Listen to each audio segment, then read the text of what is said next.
अस्सलाम वालेकुम, मेरा नाम गौहराम। स्टॉक मार्केट की हिस्ट्री में इन्वेस्टिंग के लिए बहुत सी स्ट्रेटजीज़ हैं, मगर जिस स्ट्रेटजी ने इन्वेस्टर्स को बहुत ज़्यादा प्रॉफिट कमा के दिया है उसको बोलते हैं वैल्यू इन्वेस्टिंग। आज मैं बात करूंगा वैल्यू इन्वेस्टिंग पे कि ये क्या होता है, किस तरह काम करता है और हम इसे कैसे फ़ायदा उठा सकते हैं।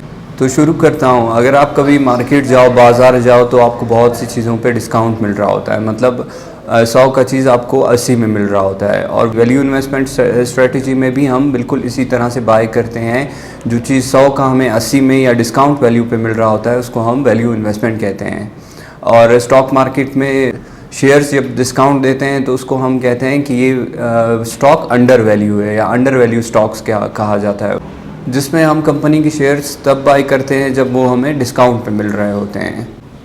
बेसिकली किसी भी कंपनी के शेयर्स की एक वैल्यू होती है जिसे हम इंट्रिंसिक वैल्यू कहते हैं, और एक होती है प्राइस जो मार्केट के हिसाब से कभी ऊपर या नीचे जा सकती है, मतलब ज़्यादा या कम हो सकता है। लेकिन जो उसका इंट्रिंसिक वैल्यू होता है वो उसके प्रॉफिट के हिसाब से होता है, और जितना कंपनी प्रॉफिट करता है उसी के अकॉर्डिंगली उसका एक वैल्यू, शेयर का एक वैल्यू हम लोग फिक्स करते हैं या हम लोग स्टडी करते हैं, उसको इंट्रिंसिक वैल्यू कहते हैं।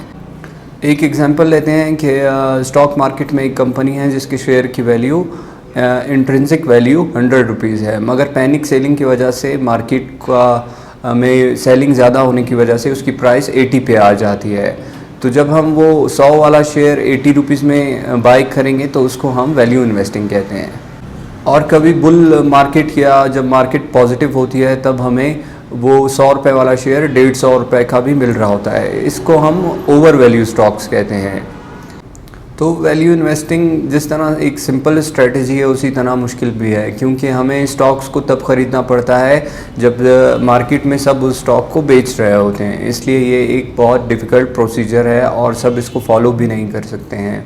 वैल्यू इन्वेस्टिंग सीखने के लिए हमें बेसिकली 4 चीज़ों की ज़रूरत पड़ती है, और इन चारों की वजह से हम वैल्यू इन्वेस्टमेंट सीख के बहुत अच्छा प्रॉफिट अर्न कर सकते हैं। तो उन 4 चीज़ों पे आता हूँ। पहला है हार्डवर्क। मतलब अगर कंपनी के शेयर को बाय करने का सोच रहे हैं तो उसका कंप्लीट हिस्ट्री, उसका कंप्लीट डाटा हमारे पास हो और हम उसको अच्छे से स्टडी करें, अपना होमवर्क अच्छे से करें और अपना जो रिसर्च है उस पर फोकस करें ज़्यादा से ज़्यादा। तो पहला चीज़ है हार्डवर्क। दूसरी चीज़ है डिसिप्लिन, इन अ सेंस कि अगर हमें इस स्ट्रेटजी में हमें सिर्फ उन स्टॉक्स को बाय करना होता है जो अपना इंट्रिंसिक वैल्यू से कम होते हैं, और हमेशा हमें इस स्ट्रेटजी में उन्हीं स्टॉक्स को बाय करना होता है डिसिप्लिन के साथ। तो दूसरा चीज़ होता है डिसिप्लिन। तीसरी चीज़ है करेज या हिम्मत। मतलब इस स्ट्रेटजी में हमें स्टॉक को तब बाय करना होता है जब वो इंट्रिंसिक वैल्यू से नीचे होता है, और जब सब उस स्टॉक को बेच रहे होते हैं या बेयरिश ट्रेंड में चल रहा होता है। उस टाइम हमें हिम्मत के साथ उस स्टॉक को बाय करना होता है, इसलिए इस काम में करेज की भी ज़रूरत पड़ती है।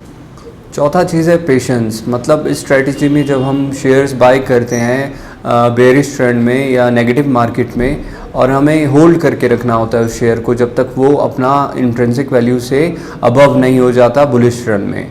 तो उस होल्ड करने के लिए हमें बहुत सारा पेशेंस रिक्वायर्ड है, और अगर हमारे पास पेशेंस नहीं होगा तब हम स्टॉक को होल्ड करके भी नहीं रख सकेंगे। तो ये 4 चीज़ें हैं, हार्डवर्क, डिसिप्लिन, करेज और पेशेंस, जिसकी वजह से हम वैल्यू इन्वेस्टिंग कर सकते हैं। उम्मीद करता हूँ ये वीडियो भी आपको पसंद आया होगा। इस तरह का वीडियोज़ के लिए लाइक, कमेंट और शेयर करें। Thank you so much. अल्लाह हाफ़िज़।